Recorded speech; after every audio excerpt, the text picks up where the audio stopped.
Calgary Humane Society worries about separation anxiety as pet owners return to work. After Alberta lifted its mandatory work-from-home order and many companies are in the process of bringing employees back to the office, thousands of pets will be home alone, many for the first time in their lives. Emma Harrow's cavapoo, Della, is one of those pets.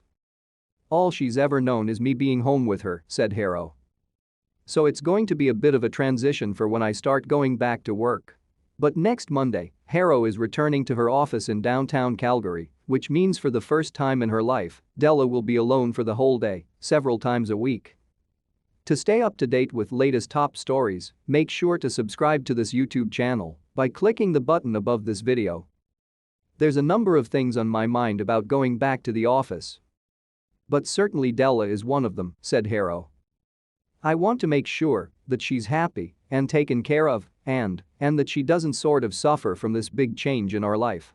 The Calgary Humane Society has the same concerns, worrying that many pets will begin to suffer separation anxiety as their owners are away for 8 to 10 hours for the first time in over a year.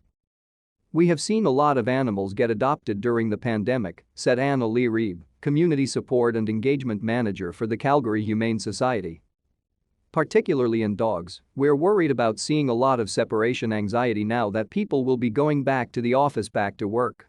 Separation anxiety can manifest itself in many ways, according to Reeb, ranging from mild cases in which a dog whines or pants excessively to severe cases in which the animal can become quite destructive.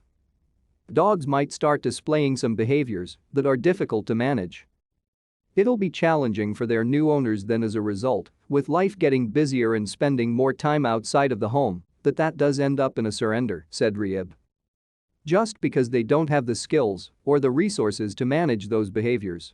Reeb says dogs become familiar with their owner's routines and simple acts like putting on a jacket or shoes can signal to the animal it is about to be left alone. Emma Harrow and her cavapoo, Della. "If they start to feel a little bit of anxiety or fear or worry that you're leaving the home, the best thing you can do is provide them with something positive, like a frozen Kong or a snuffle mat full of treats," said Reeb. "Something that will keep them busy and something that's enjoyable for them while you're about to leave so that when you leave the house something positive happens."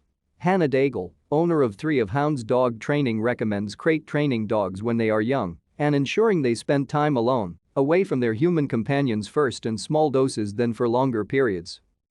"It can be pretty traumatizing for a dog to go through that process of separation," said Daigle. "You need to create independence for a dog for them to understand when you leave, it's not such a bad thing." The Calgary Humane Society also recommends dog daycares as a way to keep pets stimulated while owners are at work.